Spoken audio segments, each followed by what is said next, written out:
Welcome to the Long Run with Joel and Christy. I'm Joel. And I'm Christy. And what are we doing today? Today we're going to share with you about a new challenge that we have created. Right now we can all agree that grocery store prices are rising. Yep. It's just a fact. Some people are saying higher prices than others, but they're all rising in some way.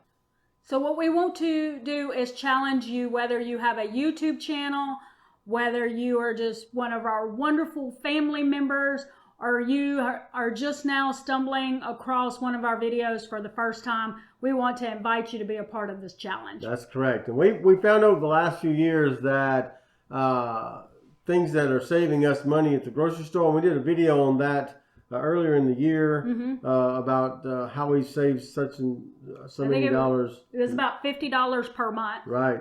Over the course of last year, I believe it was. So, but in this challenge, we want to challenge you to put these tips in place for 1 month and see if it saves you money at the grocery store. Now, before you shut off this video because you're thinking to yourself, I do all my shopping at one store, or I do all my shopping online.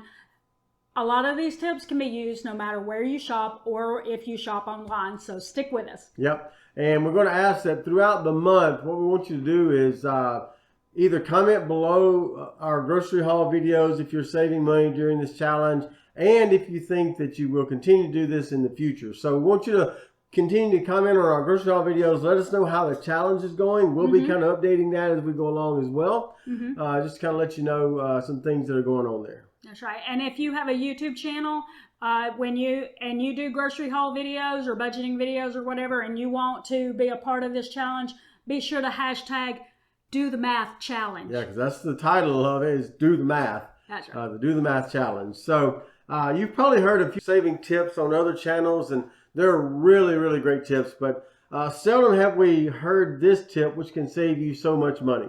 That's right. And that tip is, this is the most important part of this challenge, is you're going to do the math. Yeah, and we say that all the time. Yeah. Especially if we're in the store and we haggling over whether or not we want to buy something here or buy something here. It's always, well, let's do the math.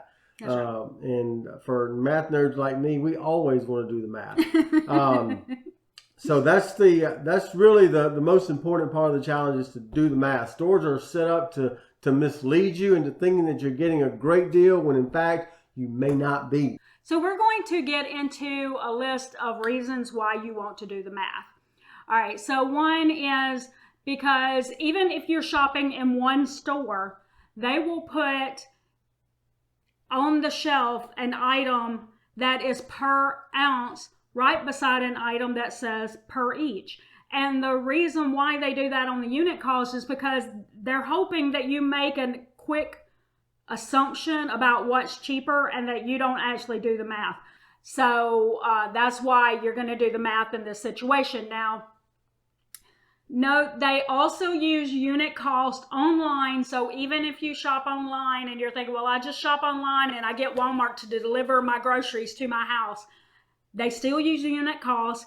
And when you put in an item on an app like Walmart's app, it's going to give you what they really wanted you to buy at the top of the list, and then some other things down at the bottom. That might be a better deal for you, but they're hoping that you just pick that top one at the top of the list.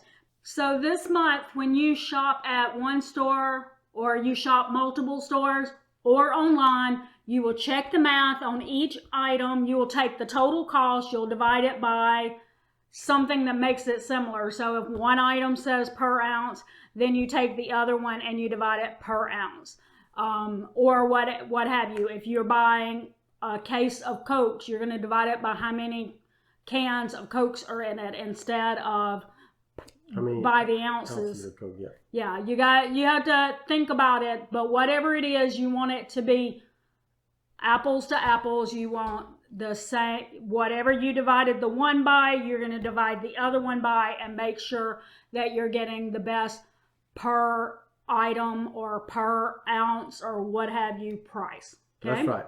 And even stores like Aldi and dollar stores, they have some items that are steals, but they also have some things that just aren't as just aren't as inexpensive as Walmart or Costco or Sam's Club, for example. And one of the reasons is that sometimes their container size may be smaller or their generic brand may be cheaper, but not the brand name version of that item. So what we suggest is that if you know that you have to go to Walmart for something that you can't get at one of those stores, then price compare every item in Aldi, for example, or Dollar Tree, for example, using the Walmart app, which is what we do. When we're in Aldi, we check the Walmart app to see if it's less expensive at Walmart. If we're in a dollar store, we do the same thing. If we're at Sam's, we do the same thing to see if buying in bulk is not as more expensive than buying just a single item at Walmart. So we do that especially between Sam's and Walmart as well. So to make sure that you're getting the best price per unit cost. Now, you may need to keep in mind that bulk prices are often better per unit cost, but not always. Even buying in bulk can be a bad deal at times. So no matter which stores you shop, price compare with the other stores. And we're going to link a video, some videos that we've done in stores showing how to price compare. Side note, it's not cost effective to buy something in bulk that you're not going to actually use or that you're going to waste out later. If you're not going to use all of it, you're going to waste it later, then you're just throwing money away. Don't buy things in bulk that you're not going to actually use before it goes bad. That's right. So a few more tips that if you aren't doing them already, we highly recommend. We have notes on our computer. Yeah, that's why we keep moving up. Yeah. That we recommend that you start doing. These are not exactly part of the Do the Math challenge, but if you want to bump up those savings and you aren't already doing these, consider them. And also let us know, if you do the video and you hashtag Do the Math challenge, or you comment down below our grocery haul videos if you incorporated any of these that you weren't doing. Yep. So one is going to be, you're going to inventory your freezer and pantry before you go out to shop every single time, whether that's every week or once for the whole month.